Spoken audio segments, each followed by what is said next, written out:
जंगल के पास वाले शहरों में जंग लगी हुई थी। जंगल के सारे पंछी बहुत ही ज़्यादा डरे हुए थे।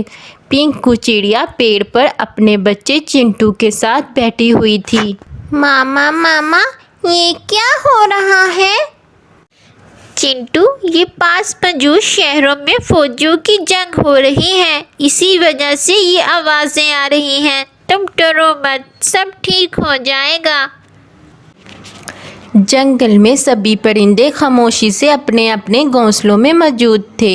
एक रात अचानक जंगल में आग लग जाती है। सभी परिंदे उस आग से बचने के लिए उड़ जाते हैं और जो बच्चे उड़ नहीं सकते उनको घोंसलों में ही छोड़ देते हैं। पिंकू बहुत परेशान थी क्योंकि चिंटू अभी बहुत छोटा था, वो उड़ नहीं सकता था। पिंकू चिंटू को घोंसले के साथ वाली नदी में फेंक देती है कि वो किसी महफूज जगह पहुंच जाए और खुद हवा में उड़ जाती है। अगली सुबह चिंटू नदी के पार घोंसले में पड़ा होता है क्योंकि वो घोंसले में होने की वजह से बच जाता है। मामा मामा, आप कहाँ हो? टोनी चिड़िया जो पास के पेड़ पर बैठी होती है, वो आम खा रही होती है। वो आवाज़ सुनती है तो अचानक उड़कर नदी के पास आ जाती है। अरे छोटे बच्चे, तुम कहाँ से आए हो? इधर क्या कर रहे हो?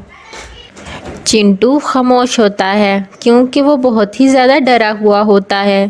टोनी चिड़िया उसको अपने घोंसले में ले आती है। टोनी का बच्चा रानू उसे देखकर बहुत ही हैरान होता है और वो अपनी माँ से बोलता है, माँ, ये कौन है? ये मुझे नदी के पास से मिला है। ये वहाँ रो रहा था, मैं इसे अपने साथ ले आई हूँ। अब ये हमारे ही साथ रहेगा। क्या माँ, ये हमारे साथ रहेगा? टोनी ये सब कहकर उड़कर वहाँ से चली जाती है। रानू को ये बात बिल्कुल भी पसंद नहीं आती कि चिंटू उसके घर रहे। इसी तरह काफ़ी दिन गुजर जाते हैं। मामा, ये और कितने दिन रहेगा? हमारे घर हमारा घोंसला इतना बड़ा नहीं है कि मैं बहुत मुश्किल से सोता हूँ। आप इसको जहाँ से लेकर आई थी वहाँ ही छोड़ आओ। इसकी मामा इसको लेने नहीं आई, इसलिए ये हमारे साथ ही अब रहेगा। टोनी उसको समझाकर दाने की तलाश में निकल जाती है। रानू को इस बात पर बहुत ही गुस्सा आता है ये सुनकर कि इसीलिए वो गुस्से में आकर चिंटू को मारने लगता है और चिंटू ज़ख्मी हो जाता है। टोनी वापस आती है और उसे ज़ख्मी हुआ देखती है। रानू, तुमने इसको ज़ख्मी क्यों किया है? कितनी बुरी बात। मामा, मैं नहीं चाहता ये हमारे साथ रहे क्योंकि ये मेरा घर है और ये मेरा दोस्त भी नहीं बन सकता। टोनी इसके बारे में बहुत ही सोचती है। वो सोचती है कि वो इन दोनों का घोंसला अलग कर दे। इसीलिए वो चिंटू और रानू का घोंसला अलग कर देती है। एक शाख पर चिंटू और दूसरी शाख पर रानू का घोंसला बना देती है।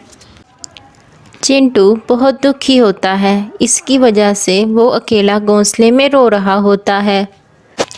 अगली सुबह टोनी रानू को बोलती है कि मैं खाने की तलाश में जा रही हूँ, तुम ध्यान से रहना क्योंकि जंगली उकाब खाने की तलाश में इधर उधर घूम रहे हैं। तुम सोना मत, मैं पास में ही होंगी, तुम मुझे आवाज़ दे लेना।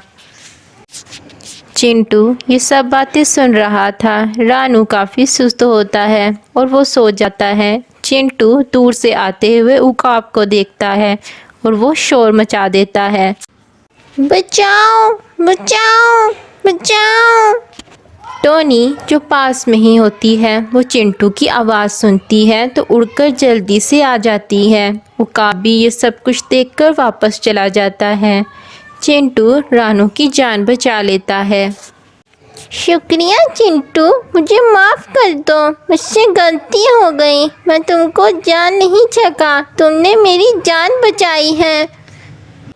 कोई बात नहीं, तुम तो मेरे भाई हो। फिर वो एक ही घोंसले में खुशी से रहने लगते हैं। कुछ ही दिन बाद पिंकू चिंटू की तलाश में इधर उधर घूमती रहती है। फिर वो वहाँ आ जाती है। वो नदी को देख रही होती है।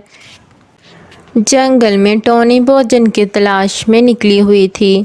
वो नदी के पास पिंकू को बैठी देखती है और वो उसके पास चली जाती है और उससे पूछती है, अरे बहन, तुम नदी के पास क्या ढूंढ रही हो?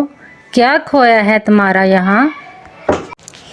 क्या आपने यहाँ एक छोटे बच्चे को देखा है जो कि घोंसले में बैठा हुआ था? टोनी उसको कुछ बताए बगैर उसको साथ जाने को कहती है। टोनी पिंकू को उसको अपने घर ले जाती है जहाँ चिंटू और रानू मौजूद होते हैं। पिंकू चिंटू को देखकर बहुत ही ज़्यादा खुश हो जाती है। आपका बहुत शुक्रिया बहन कि आपने मेरे चिंटू की जान बचाई है। मैं आपका यह एहसान कभी नहीं उतार पाऊंगी। बहन, एहसान तो उतार दिया है तुम्हारे चिंटू ने मेरे बच्चे की जान बचाकर। तुम लोगों का बहुत बहुत शुक्रिया। फिर पिंकू भी उसी जंगल में रहने लगती है। टोनी चिड़िया और पिंकू आपस में पड़ोसी बन जाते हैं और वो खुशी खुशी रहने लगते हैं।